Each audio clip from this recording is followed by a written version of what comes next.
Hello and welcome to another episode of Taylor Talks Comics. Today, I got a big box of comics from the publisher Living the Line that I want to show off to you. Stay tuned.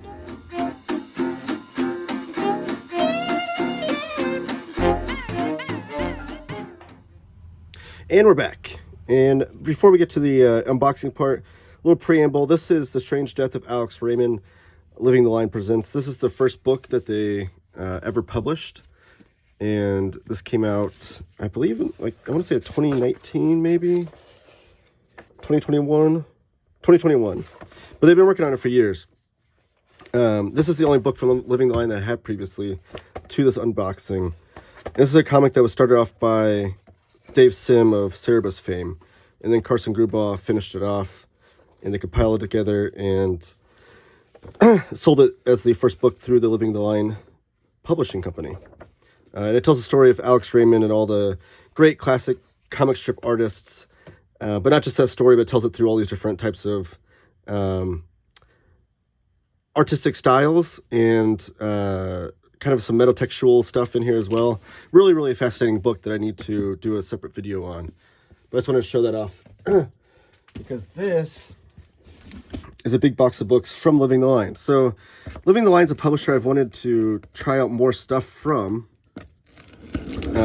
Besides just that book I just showed you, The Strange Death of Alex Raymond.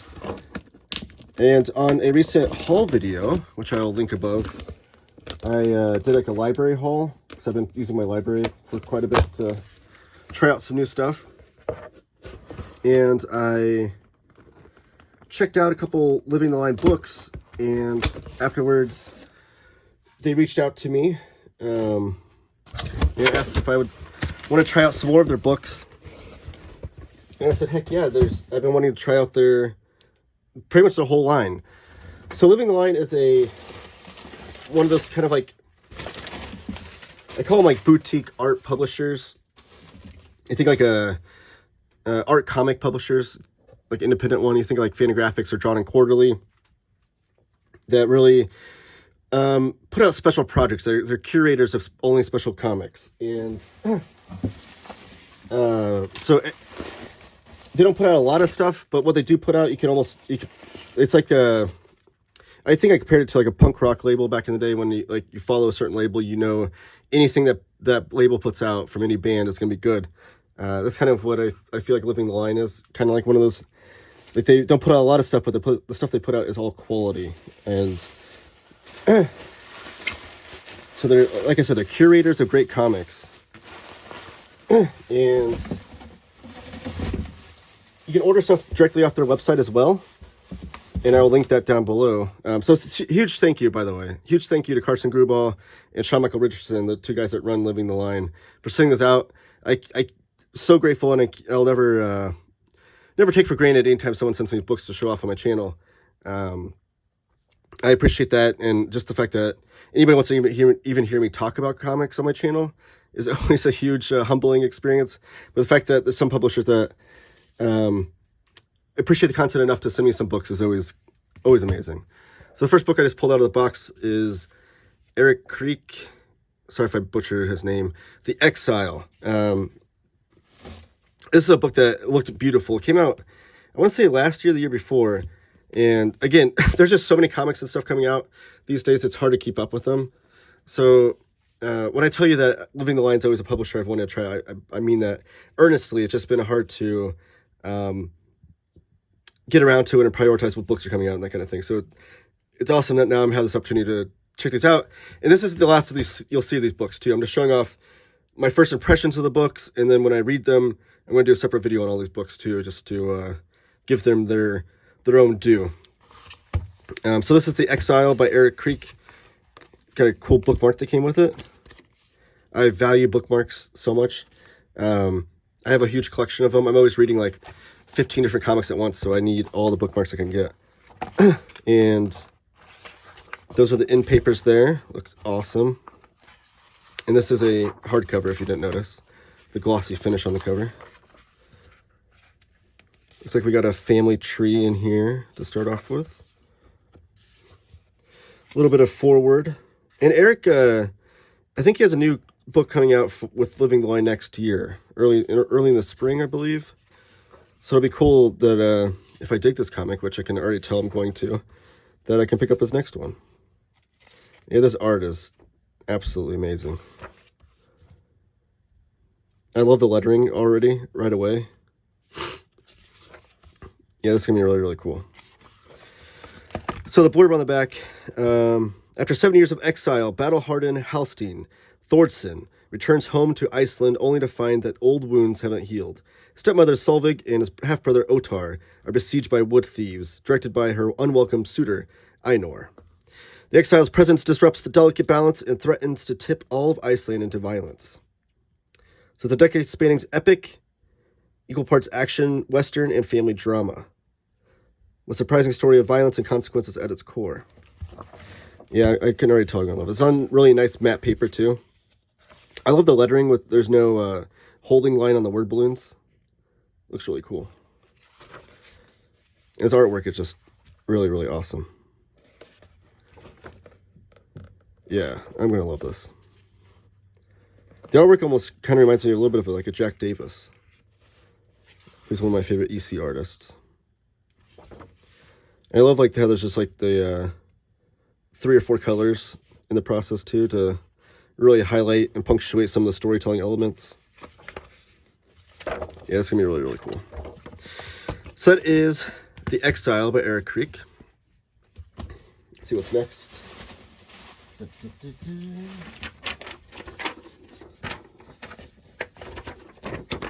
Piece of paper. Ooh, The Abolition of Man. Well, this looks. Is this how this book was originally came out?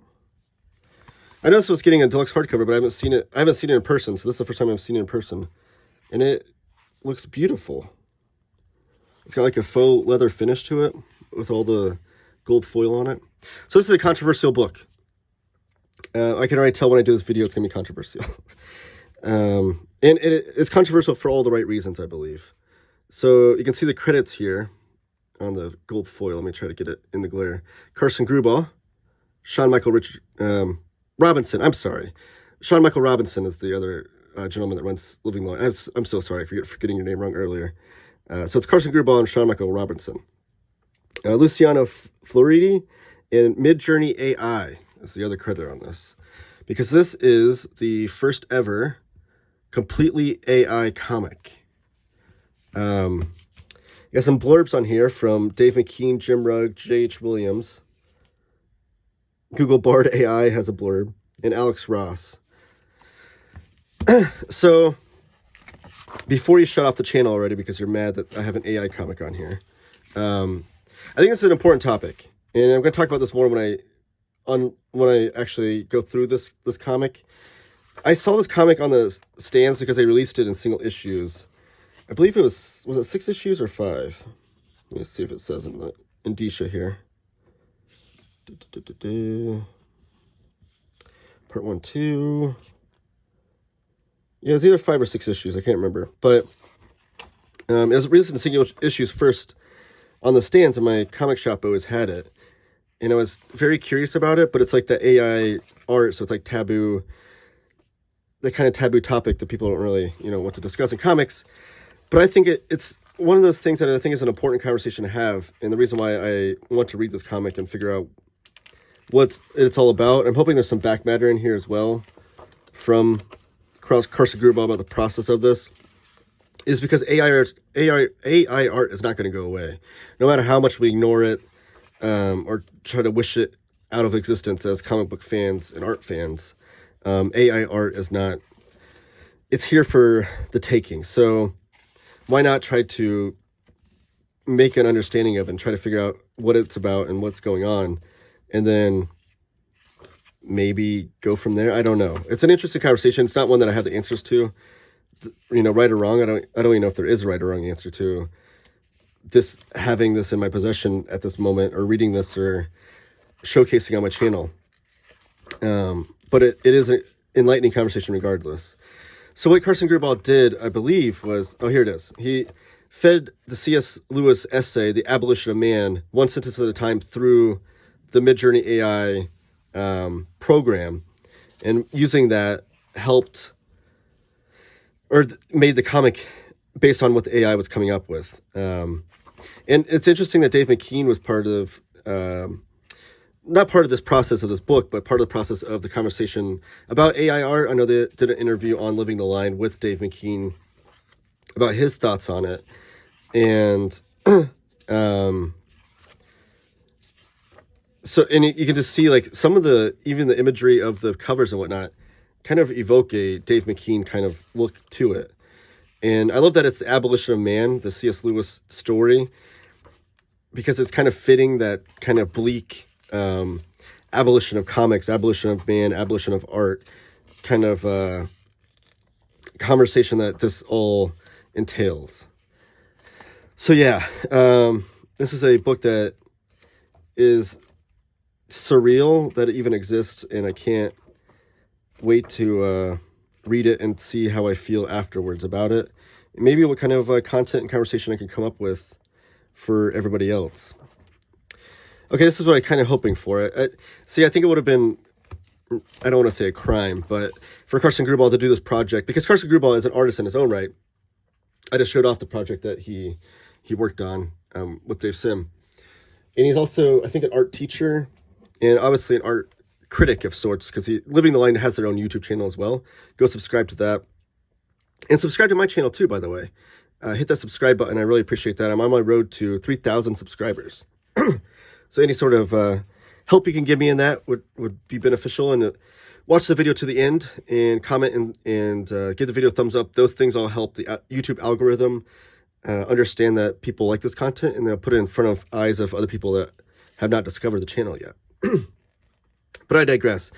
Living the Line has their own YouTube channel where they have like the Dave McKean interview about AI art, as well as art critiques and things. So knowing that Carson Grubaugh is a comic book artist, a high-end artist in his own right, art professor and art critic, for him to even dabble with AI art is,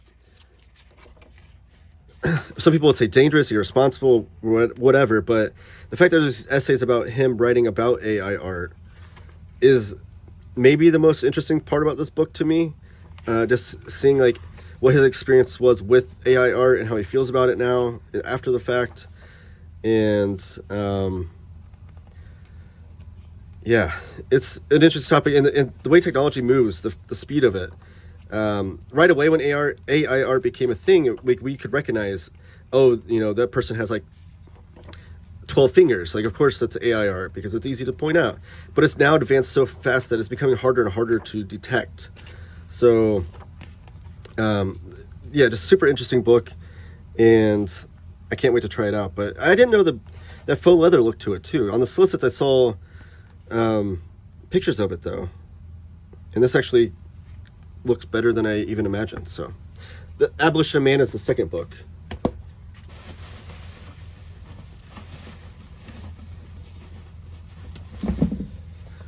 Centralia by Miel Vandepitte. Again, I apologize for butchering the name. We got the spine there, the back. Got some blurbs here. J.H. Williams III again. Jonathan Hill and Jimmy Gownley. Oh, and a Centralia bookmark. Yes, I love bookmarks. They do a Kickstarter for a lot of these Living the Line books too, to get the book started funding. But then you can buy it, like I said, on their website. Oh, I love that the end papers are different. It's like they're coming and then they're going. So you can buy them directly off the website, but they're also, all major retailers can order their books through the distributor. I don't know which distributor they're through, if it's Diamond or Lunar, but you shouldn't have any trouble finding these books. That's what I'm trying to say. Oh, this looks amazing. So what's this one about? The earth in and around Centralia is warmed so much that it is impossible to stand on it without melting. Those who survive long enough will be confronted with carnivorous birds, collapsing buildings, and the trigger-happy Simia Nasalis, armed with bazookas and stilts. Against their better judgment, a group of adventurers set out to discover the treasure of gold hidden away at the heart of an abandoned town. So it's like a post-apocalyptic, maybe weather climate kind of disaster comic. I love the, oh my gosh, that spread is breathtaking. Yeah, just pause on that for a second there. Seeing all the mucky water that this boat is traveling through in the city, and the sky, the color of the sky there, definitely tells you this is not normal. And they have some sort of breathing mechanism. So I love that the outfits of the characters evokes kind of a 1800s almost look to it. You can see the technology, even though it's like post-apocalyptic of sorts. They have some sort of technology that is not of that time period. The cartooning of the figures reminds me a little bit of Jacques Tardy, but not exactly the art style with all the cross-hatching and whatnot. I'm trying to get a vibe for that, but this looks amazing. Oh my gosh. Like, just evoking emotion in like the scene, what's going on. This art is just brilliant. Yeah, I can't, all these comics I'm so excited. I don't know which one I'm going to read first. They're all immediately going on my to-read pile though. So deeper dives into all of these, I promise. Is there any back matter? Let's see. Oh, there's an epilogue. Okay, cool. And then thank you. Then here we go. So that's Centralia.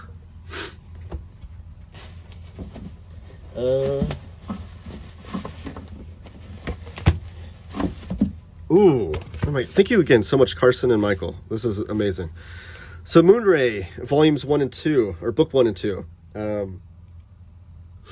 I can't wait to read this. I'm such a big Brandon Graham fan. This is just the new project he's been working on. I think the 3rd book comes out soon too. I think in the next month or so. But this is when you have a good art boutique comic company.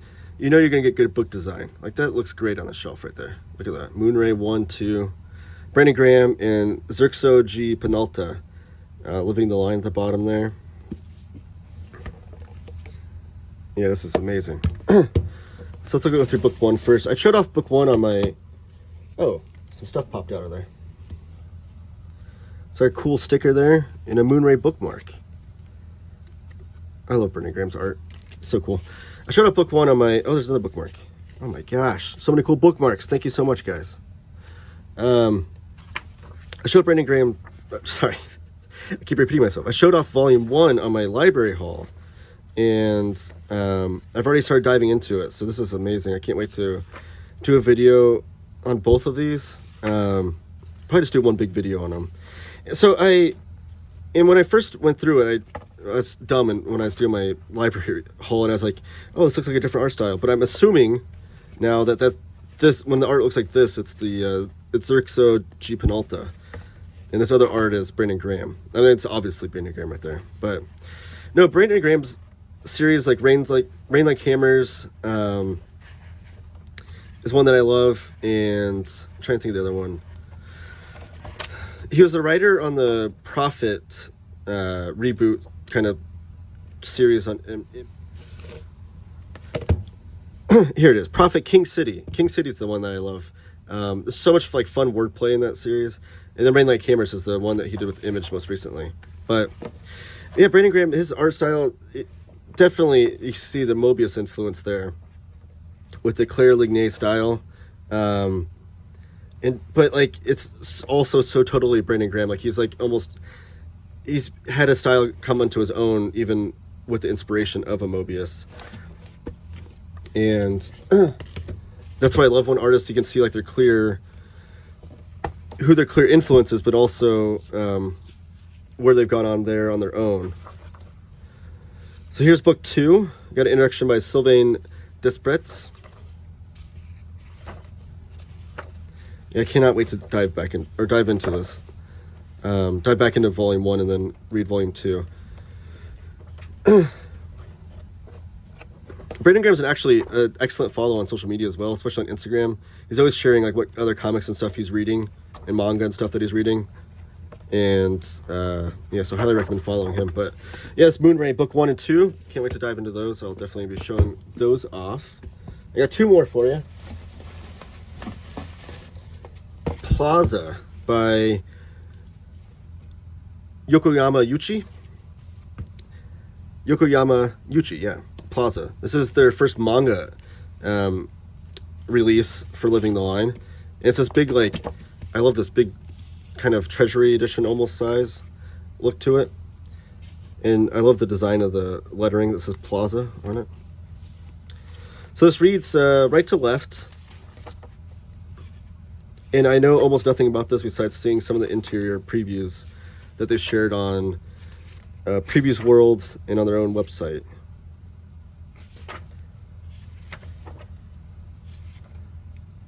This looks intense. This artwork. Like there's just so much going on.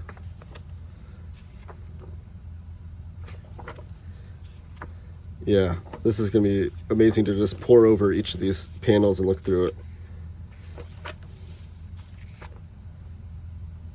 Just like the lettering and the layouts, the compositions here. And just like the choices here of using like cursive lettering there and then the Japanese lettering, which I can't translate. I don't read Japanese, but I'm assuming that's not necessary to understand what's going on here. It's almost like reading a silent comic in a way. Yeah, this is going to be one that you sit down. It's like a Jim Woodring comic you're sitting down with and just letting it wash over you.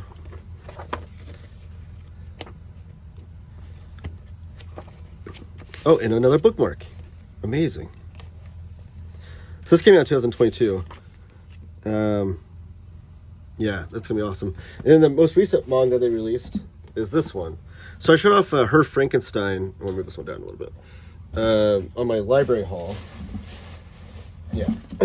And this is the next one, and they have a new smudge imprint. So they're now releasing their manga through Living the Line is on their smudge imprint of Living the Line.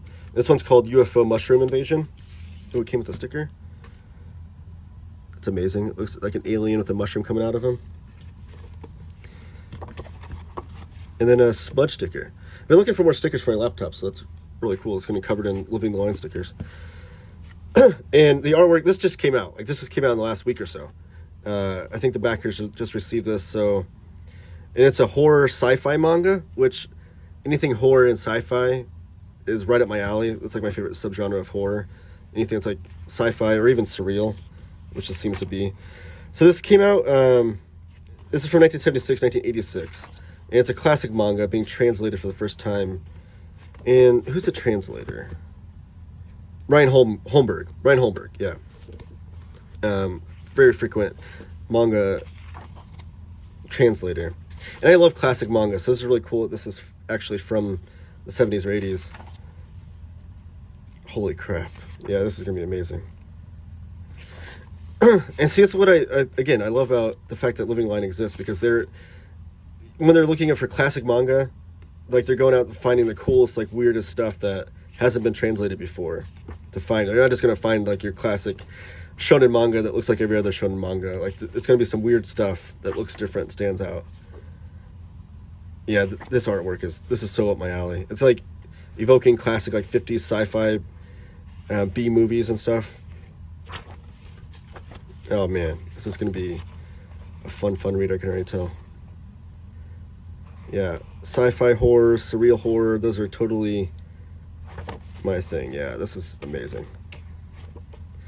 Again, thank you so much to Carson, Grubaugh, and Sean Michael Robinson. I look forward, this is like a little preview haul, because I'm going to show off all these on their own separate video. So we have UFO Mushroom Invasion, which, by the way, this one, in Abolition of Man, I think I'm going to save for October. Early October, I'll show these off, because I'm teasing it, but I'm not going to tell you what I'm going to do in October. But I have something special planned. I might hold these books off till then, and then do like one a week maybe for these other Living the Line books. Moonray, book 1 and 2 will probably be its own video, and then Plaza will be a video. Centralia will be one, and then Exile. So thank you so much again, Carson and Sean Michael Robinson. Check them out. Look up Living the Line. I'll have all their social media and where to buy their comics down below in the description. Follow those guys on social media themselves, and just support this young publisher that's coming up with some really cool comics and curating some cool art comics that are like better than any other thing you're going to find just on your everyday, comic book stands. Yeah, so everybody keep reading comics and have a great one.